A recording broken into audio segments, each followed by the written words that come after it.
जय शिवराय सर्वांना। शिवचरित्रातून शेअर बाजार शिकण्याचा हा आहे 5वा व्हिडिओ। शेअर बाजारात ऑपरेटर हे खूप मोठमोठाल्या अमाऊंटनी ऑर्डर एक्झिक्यूट करतात। जसा शिवरायांसमोर गनिम प्रत्येक वेळी खूप मोठा होता, तसाच मार्केटमध्ये आपला गनिमही खूप मोठा आहे। उघड उघड ऑपरेटर्स सोबत आपण कधी जिंकू शकत नाहीत, त्यामुळे आपल्याकडे एकच पर्याय उरतो, तो म्हणजे गनिमी काव्याचा। शिवरायांनी ज्याप्रमाणे मोठमोठ्या सेनापतीला मोठमोठ्या सैन्याला मात दिली, त्याचप्रमाणे आपल्यालाही काम करावे लागेल।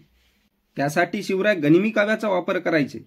गनिमी काव्याच्या अगोदर शिवराय गनिम कसा विचार करतो त्याचा विचार करायचे आणि त्यानुसार शिवराय प्लॅनिंग करायचे। आपल्यालाही एक्झॅक्ट तसंच करावे लागेल। आपल्यालाही प्लॅनिंग करावे लागेल, स्ट्रॅटर्जी बनवावे लागेल। येणाऱ्या प्रत्येक व्हिडिओमध्ये आपली स्ट्रॅटर्जी जी आहे ती मी तुम्हाला सांगेलच। मागील काही आपण व्हिडिओमध्ये पाहिले, मार्केटमध्ये आपला खरा शत्रू हे आपले मन आहे। ते नियंत्रित असले तरच आपण मार्केटमध्ये यशस्वी होऊ शकतो। तुर्तास आपण शिवराय गनिम कसा विचार करतो त्याबद्दल माहिती घ्यायचे व त्यानुसार प्लॅनिंग करायचे, स्ट्रॅटर्जी बनवायचे, ती आपण माहिती घेऊ।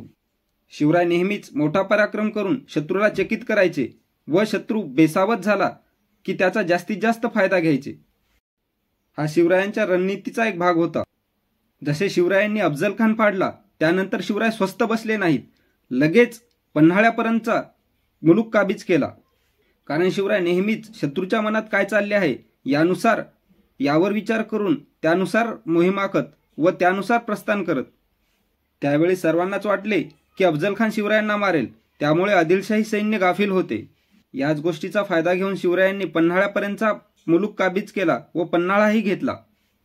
दुसरा एक प्रसंग म्हणजे शाहिस्तेखानाने कारतलब खान नावाच्या सरदारास कोकणाच्या मोहिमेवर पाठवले। त्याच्याबरोबर खूप मोठं सैन्य व खूप मोठमोठाले सरदारही होते। तर शिवरायांना माहिती होते की कारतलब खान तळकोकणात उतरण्यासाठी नेहमीचा हरम रस्ताच वापरेल।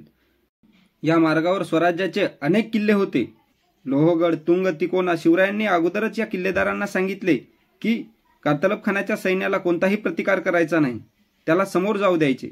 किल्ल्यांवरून कोणताही प्रतिकार न मिळाल्यामुळे कारतलब खानाला वाटले की मराठे आपल्याला घाबरले, त्यामुळे तो मोठ्या उन्मादाने तळकोकणाकडे निघाला व आंबोळीच्या घाटात येऊन पोहोचला।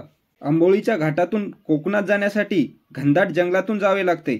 या घनदाट जंगलालाच उंबरखिंड असे म्हणतात। शिवरायांनी या अरण्यात मोगल फौजा घुसताच चारही बाजूंनी हल्ला करायचा अशी योजना आखली होती। जसे कारतलब खानाची फौज उंबरखिंडीत घुसल्यानंतर मराठ्यांनी चारही बाजूने जबरदस्त हल्ला केला। या अनपेक्षित हल्ल्यामुळे मोगलांची दाणादाण उडाली। सगळे सैन्य नामोहरण होऊन शिवरायांच्या शरणी आले। शिवरायांनी मोगली सरदारांकडून खंडण्या वसूल करून पुण्याकडे परत पाठवले। आपणही ट्रेडमध्ये एंट्री मारण्या अगोदर ऑपरेटरचा व्ह्यू काय आहे याचा अनालिसिस करायला हवं आणि याचा अनालिसिस आपल्याला प्रिव्हियस डाटावरून कळतेच। त्यानुसार प्लॅनिंग करून आपल्यालाही आपले टार्गेट अचीव करावे लागतात। येणाऱ्या व्हिडिओमध्ये ते आपण पाहूच। जय शिवराय।